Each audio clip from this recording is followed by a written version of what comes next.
In front of me is POCO C75, and today I would like to show you how you can add audio or video file to text message.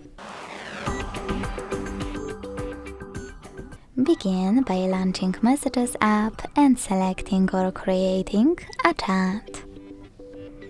Then to add an audio or a video file, select this plus at the bottom left corner, hit Files section, and firstly add an audio one by clicking on one of those apps, selecting audio at the top or clicking on those three lines at the top left corner to pick one of those sources.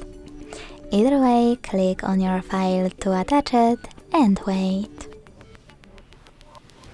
If you want to add a video file, select Gallery instead of Files, tap on your video here, or select Folders and click on it here. Thanks so much for watching. If you enjoyed this video, leave a like, comment and subscribe. Bye!